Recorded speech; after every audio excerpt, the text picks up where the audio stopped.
Hello दोस्तों, आज की वीडियो में हम लोग द्विघात समीकरण के मूल निकालना सीखेंगे। ठीक है, ये जो है एक्सरसाइज 4 में क्लास 10 में आता है। तो हम लोग सीखेंगे द्विघात समीकरण का मूल क्या होता है। देखिए, द्विघात समीकरण का व्यापक रूप हम लोग पढ़ चुके हैं।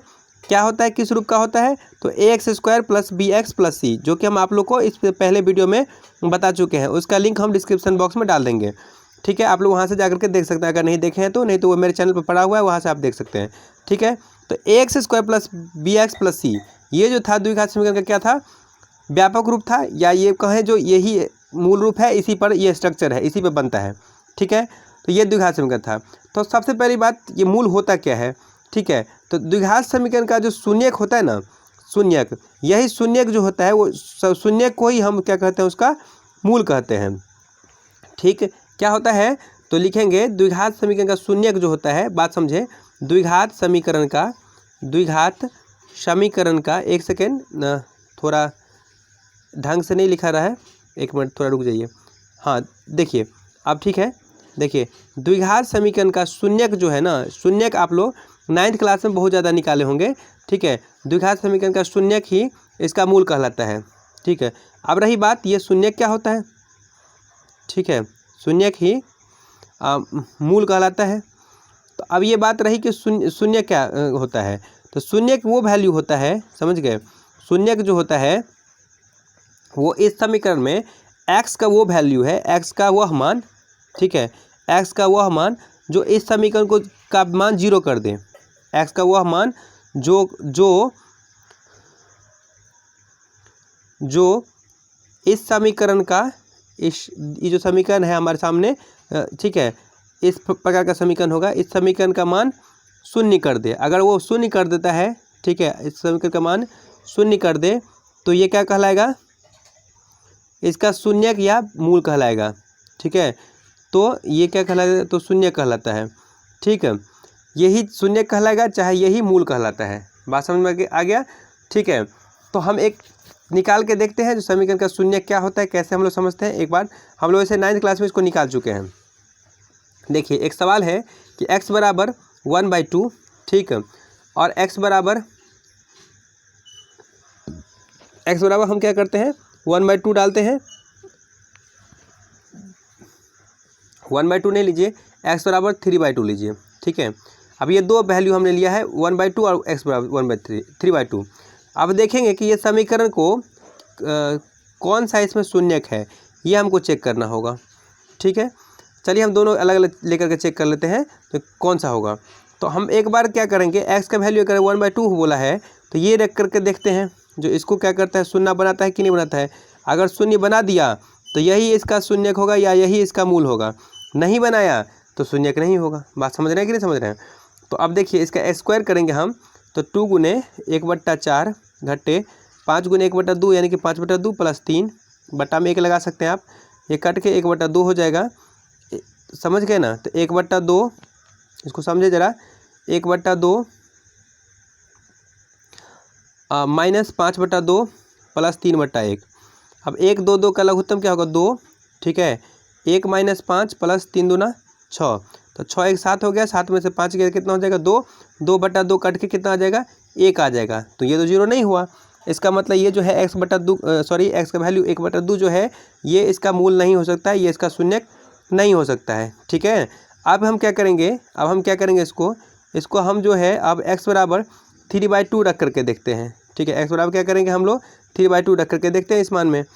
तो समीकरण क्या था हमारा, 2x² - 5x + 3, यही था ना समीकरण। अब यहाँ पे हम क्या करेंगे, डाल करके देखेंगे 3/2, 2 × 3/2 का होल स्क्वायर। ठीक है, -5 × 3/2 + 3। देखिए, 2 × स्क्वायर करेंगे तो 3 × 9, 2 दूना 4, घटे 5 × 15/2 + 3। ठीक है, बट्टा में आप 1 लगा सकते हैं, यहाँ भी आगे बढ़ेंगे हम। ठीक है, तो यहाँ पे क्या हो जाएगा, कट जाएगा ये, तो कितना होगा, 9/2, 2 दूना 4 कटता है ना जी, और 15/2 + 3/1। आप क्या करेंगे, 2 2 1 का हम लघुत्तम निकालेंगे। तो 2 2 1 का लघुत्तम 2 होता है, तो 9 घटे 15 + 6। ठीक है, 3 दूना 6 हो जाएगा ना। अब क्या हो जाएगा, 9 15 कितना होता है, 9 और 6 कितना हो जाएगा 15, 15 में से 15 घटेगा कितना बचेगा 0, तो 0/2 करके कितना आएगा 0 आएगा। यानी कि हमने देखा ना जो ये 3/2 मान डालने से क्या हो गया, इसका मान 0 हो गया। इसका मतलब ये हुआ कि इस समीकरण का x/3 जो था x/3 इसका समीकरण का एक मान ऐसा था जो इस समीकरण को शून्य बना दिया, यानी कि यही इसका शून्य कहिए चाहे यही इसका मूल होगा। ठीक है, अब बात उठती है कि द्विघात समीकरण के मूल कितने होंगे।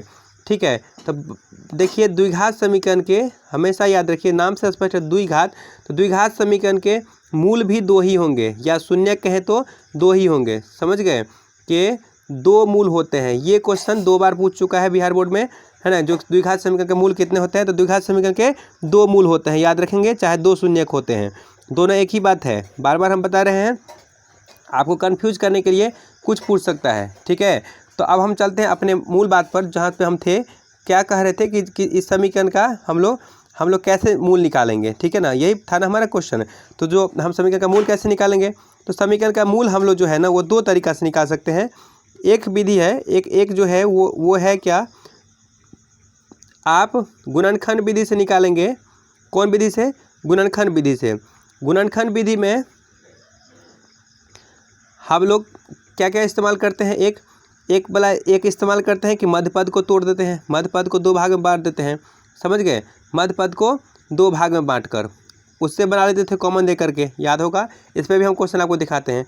या तो हम लोग इस फॉर्मूला का इस्तेमाल कर लेते हैं, a+b का होल स्क्वायर बराबर a+b इंटू a+b, इस फॉर्मूला का इस्तेमाल कर लेते हैं। चूँकि गुणनखंड है तो हम इसको 2 बार गुना के रूप में लिखेंगे। गुणनखंड का मतलब ही होता है गुना का खंड।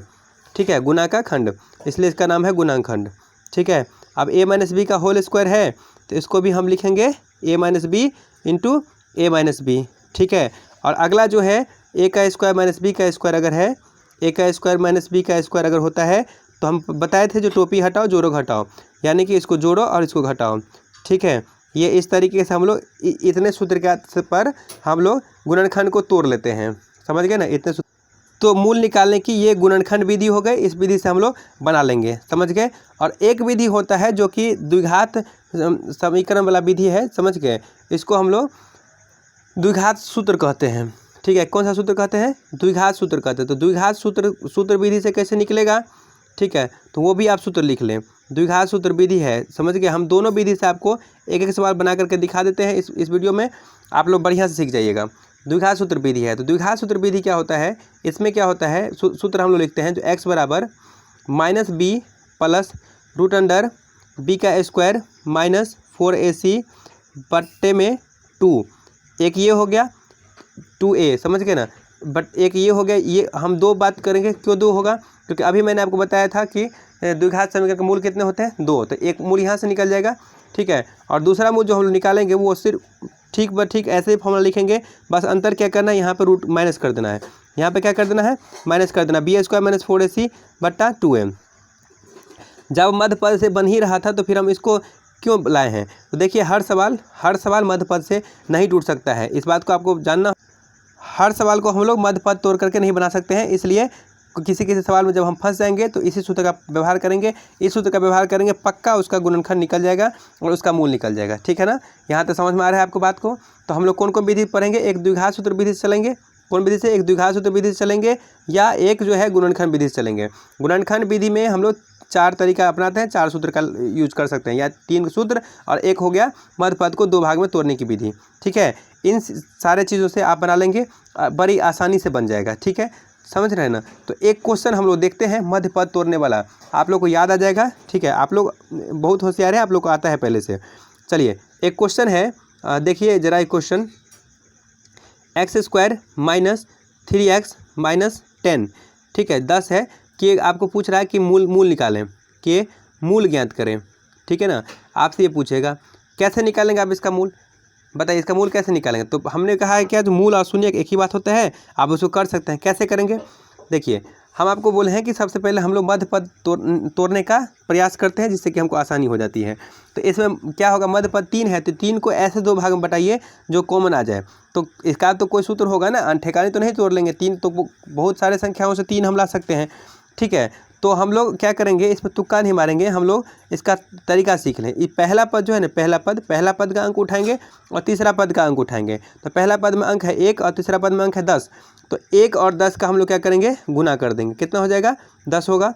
अब इस 10 का गुणनखंड को तोड़ेंगे। क्या करेंगे, जितना गुना करके आएगा उसका गुणनखंड तोड़ेंगे। तो गुणनखंड हो गया 2 और 5, ठीक है ना। तो 2 5 गुणनखंड हो गया 10 का। अब 2 5 से बताइए 3 क्या लाना था हमको, यहाँ पे देखिए -3 लाना है। तो 2 में से 5 यदि हम घटा देते हैं तो क्या आ जाएगा, -3 आ जाएगा। आप बात को बढ़िया समझते हैं, समझ रहे हैं ना। तो यहाँ पे आते हैं तो हम लोग क्या करेंगे, इसी 2 और 5 का इस्तेमाल करेंगे।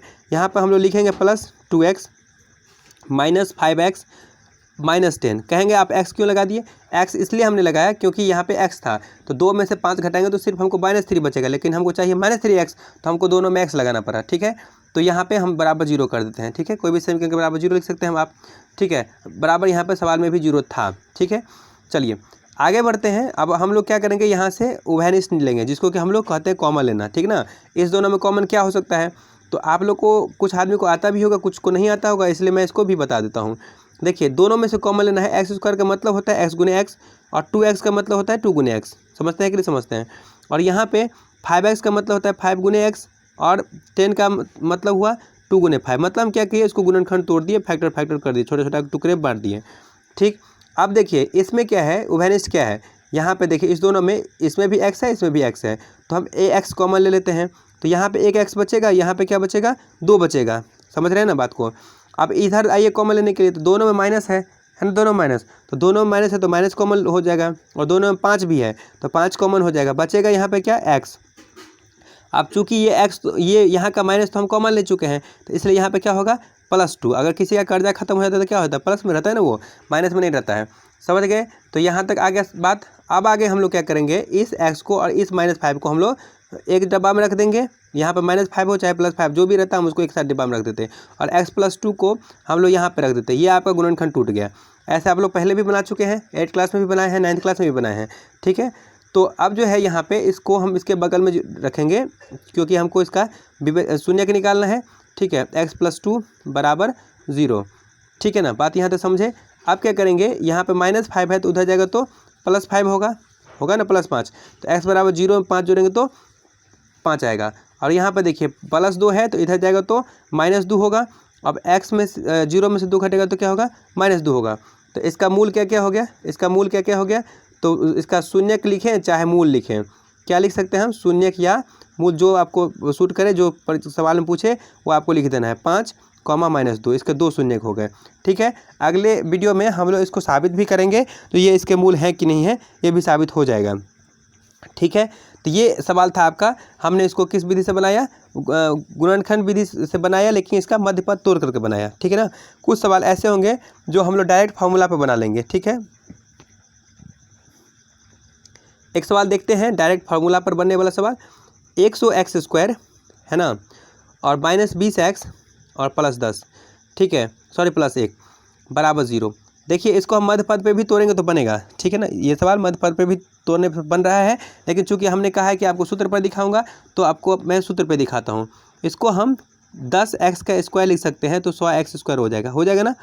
और इधर जो है 1 का स्क्वायर 1 होता ही है, आप समझते हैं, बड़ी बात ही, ठीक है ना। बात समझ गए यहाँ पर। अब देखिए क्या करना है हमको, यहाँ पे 2ab का फॉर्मूला पे देखिए तो बैठता है 2 गुने a, एक इसको मान लेते हैं, और b जो है इसको 1 को मान लेते हैं। देखिए तो ये 20x पूर रहा है कि नहीं पूर रहा है, पूर रहा है। तो इसका मतलब ये किसका फॉर्मूला होता है, a का स्क्वायर -2 गुने a गुने b प्लस b का स्क्वायर, ये किसका फॉर्मूला होता है। आप सब जानते हैं कि ये a - b के होल स्क्वायर का फॉर्मूला हमने लिख दिया है ना। तो a - b के होल स्क्वायर का फॉर्मूला लिख दिया, तो जब हम लोग ये बनाते हैं गुणनखंड, तो हम लोग a - b का होल स्क्वायर क्या लिखते हैं, a - b into a - b हम लोग लिखते हैं, गुणनखंड लिखते हैं कि नहीं लिखते हैं, समझ गए। तो हम क्या करेंगे, इसी को, इस डाटा को 10x - 1 को हम स्क्वायर को हम अलग अलग लिख लेंगे, 2 बार लिख लेंगे। इसका आंसर हो जाएगा आपका 10x - 1 इंटू 10x - 1। ये आपका फाइनल आंसर रहा। बात समझ में आ रहा है कि नहीं समझ में आ रहा है। ये आपका गुणनखंड था, ठीक है। अब अगर हम चाहें तो फिर चूँकि यहाँ पे बराबर में 0 था, ठीक है, ये तो शून्य निकालना था ना इसका, तो यहाँ पे बराबर में 0 था। एक सेकेंड, यहाँ पे आंसर ना करें इसको, यहाँ पे क्या था, इसको बराबर 0 रख देंगे, ठीक है, यहाँ पर बराबर 0 चलेगा। अब क्या करेंगे, दोनों को फिर हम अलग अलग 10x - 1 बराबर 0, ठीक है। उधर भी 10x - 1 बराबर 0 कर लेंगे, ठीक है। अब -1 है तो उधर जाएगा तो क्या होगा, +1 हो जाएगा, ठीक है। इधर भी क्या होगा, -1 है तो +1 हो जाएगा। बात समझ रहे हैं ना। यहाँ पे इसको घेर लेते हैं हम, ठीक है। आगे क्या होगा, 1 मिनट, यहाँ पे x छूट गया, तो यहाँ पे 10x बराबर 1, x यहाँ पे छोड़ देंगे तो क्या होगा, 1/10 हो जाएगा। और यहाँ पे x छोड़ देंगे तो यहाँ पे भी वो 1/10 हो जाएगा। यानी कि इसके शून्य कहें चाहे इसके मूल कहें, क्या हो जाएंगे आपके 1/10, 1/10, दो आपके मूल होंगे 100%, ठीक है। बात समझ में आ गया आपको। तो हमने आपको एक क्या कहते हैं, सूत्र पर भी तोड़ना सिखा दिया, ठीक है। अब हम लोग एक जो है इस पे बनाना सीखेंगे। ये जो है आपको हमने बताया ना द्विघात सूत्र, इस पे बना। चलिए, जैसा कि हमने आपको कहा है कि द्विघाती सूत्र का प्रयोग करके भी हम आपको एक सवाल दिखा देते हैं। तो यहाँ पे है कि द्विघाती सूत्र का प्रयोग कर 2x² - 7x + 3 का मूल ज्ञात करना है। किसका सूत्र उपयोग करके, द्विघात सूत्र का उपयोग करके। तो चलिए हम लोग आंसर की तरफ बढ़ते हैं। इसका कैसे इसका सॉल्यूशन निकालेंगे, तो देखिए सवाल आपको क्या था, 2x² - 7x + 3 बराबर 0। तो हमारा जो द्विघात समीकरण का व्यापक रूप होता है, जिसको कि हम ओरिजिनल कहते हैं या फॉर्मेट कहते हैं, जो कहते हैं, उसके साथ हम इसको मिलान करा देंगे। मिलान करा देंगे तो मिलान कराने से हमको क्या हो जाएगा, a के बराबर 2 आ जाएगा, b के बराबर हमको -7 आ जाएगा, समझ रहे हैं ना। और c के बराबर कितना आएगा, 3 आएगा, ठीक है। ये हमको मिलान कराने से a b c का वैल्यू आ गया, ठीक है। अब देखिए द्विघात सूत्र हमने आपको क्या पढ़ाया था कि x बराबर है ना -b plus √b² -4ac bye 2a, यही हमने आपको पढ़ाया था। तो अब हम क्या करेंगे, यहाँ पे वैल्यू को रख देंगे। x का बदला क्या रखेंगे, सॉरी a के बदला क्या रखेंगे, 2 को रखेंगे, b के बदला -7 को रखेंगे। तो b यहाँ पे कितना है, b माइनस में है ऑलरेडी, यहाँ पे माइनस का चिन्ह लिए हुए, तो फिर भी हम इसको -7 माइनस के लिए कोष्ट में रखने के लिए हमने इसको माइनस लगा दिया, माइनस दिखाने के लिए। अब देखिए b² जो है, b का वैल्यू -7 का स्क्वायर करेंगे हम यहाँ पे। अब -4ac, 4ac मतलब 4 गुने a का बदला 2 और c के बदला 3, इसको थोड़ा आगे बढ़ा लें, बाय 2a, a का बदला कितना था, 2 था। चलिए यहाँ तक आप समझ गए। अब हम यहाँ से आगे बढ़ेंगे, क्या करेंगे हम लोग, x बराबर है ना माइनस माइनस प्लस होता है तो +7 प्लस √7 का 7 का स्क्वायर करेंगे तो कितना हो जाएगा, 49 हो जाएगा। 7 का स्क्वायर कितना हो जाएगा, 49 माइनस 4 दूना 8 त्रिक 24 हो जाएगा, बट्टा 2 दूना 4। समझ गए। अब आगे बढ़ते हैं फिर से हम लोग, ठीक है। आगे बढ़ेंगे तो क्या होगा, x बराबर, ठीक है, x बराबर क्या हो जाएगा हमारा 7 प्लस 49 में से 24 यदि घटता है तो 25 बचता है, आप लोग भी जानते होंगे, ठीक है। अब जो है आगे हम क्या करेंगे, फिर से x बराबर 7, 25 का वर्गमूल क्या होता है, 5 हो जाता है बाय 4। तो x बराबर 7 5 12, 12/4, 4 से हम 12 को भाग कर देंगे, आंसर आ जाएगा 3। तो x का एक वैल्यू हमारे सामने क्या आ गया, x का एक वैल्यू हमारे सामने आ गया 3। बात समझ गए, समझ रहे हैं ना बात को। तो यहाँ हमें x का एक वैल्यू पता चल गया। अब हम क्या करेंगे, फिर से अगला वैल्यू निकालने का प्रयास करेंगे, जो कि होता है x बराबर है ना -b माइनस, एक बार तो हमने प्लस वाला निकाल लिया है, तो इस बार हम लोग निकालेंगे b² - 4ac, एक माइनस वाला, बट्टे में 2a रहेगा। आप भली बात जानते हैं b का वैल्यू हमें क्या था, -7 था। उसके बाद फिर से यहाँ पे b का वैल्यू -7 का स्क्वायर, ठीक है, -4 गुने a का वैल्यू 2 था, ठीक है, और c का वैल्यू 3 था, आपको याद होगा, और a का वैल्यू यहाँ पे 2। आप लोग स्क्रीनशॉट लेते जाएँ, ठीक है, और नहीं तो वीडियो को आकर के बार बार देखें, चला करके वीडियो चैनल पे मौजूद रहेगा, ठीक है। यहाँ पे क्या होगा, 7 का स्क्वायर 49 हो जाएगा, और यहाँ पे 24 हो जाएगा, बट्टे में आप 2 दूना 4 डाल सकते हैं इसको, ठीक है। आगे देखते हैं हम लोग, 7 घटे 49 में से 24 घटेगा तो कितना बचेगा, 25/4, समझ गए। तो 25 का वर्गमूल आप लोग जानते होंगे कितना होता है, 5 होता है, अभी हमने भी बताया है 7 - 5/4, काटेंगे तो 2/4, यानी काटने से 1/2 आपका आंसर आ जाएगा, ठीक है ना। 1/1 सेकेंड यहाँ पे गड़बड़ हो गया, क्या हो जाएगा, 1/2 आपको बच जाएगा, ठीक है। तो यहाँ पे लास्ट में हम लोग क्या देखेंगे, इसका आंसर हम लोग लिखेंगे x बराबर 1/2, ठीक है। अब आते हैं यहाँ पे एक x का बराबर इतना आया था, तो हम लोग यहाँ पे लिख सकते हैं कि मूल बराबर क्या हो जाएगा 3, 1/2, या आप इसको शून्य भी लिख सकते हैं। तो हमने देखा ना जो किस तरीके से, चलिए मैंने इसको पूरा एक स्क्रीन पर ले आया है जूम इन करके, ठीक है। देखिए ये आपका यहाँ पे देख रहे हैं, इसको क्या है द्विघात सूत्र का प्रयोग किया था। कुल मिलाकर के यहाँ से आप पूरा एक कैलकुलेशन एक बार देख लीजिए, यहाँ से स्क्रीनशॉट ले लीजिए। ये आपका यहाँ पे हुआ था और अगला जो है ये रहा था आपका, ठीक है। तो ये आपका टोटल आ गया था, यहाँ पे 1/2 आया था, यहाँ पे कितना आया था 1/2 आया था, और यहाँ पे कितना आया था x का वैल्यू 3 आया था। तो हम लास्ट में लिखा मूल बराबर 3, 1/2। समझ में आ रहा है आपको? इस तरीके से हम लोग मध्य पद तोड़ करके चाहे द्विघाती सूत्र का प्रयोग करके मूल निकाल सकते हैं, ठीक है। तो अगले वीडियो में हम लोग आप क्या सीखेंगे, अगले वीडियो में हम लोग इसको बढ़िया से हल करना सीखेंगे, विवेचक निकालना सीखेंगे। बहुत सारे काम अभी भी बाकी हैं इस चैप्टर में, तो आप लोग अगला वीडियो देखना नहीं भूलिएगा। चैनल पर फिर से ज़रूर आइएगा। Thanks for watching my video. अच्छा लगे तो शेयर कर दीजिएगा, लाइक कर दीजिएगा, ठीक है। Bye, take care.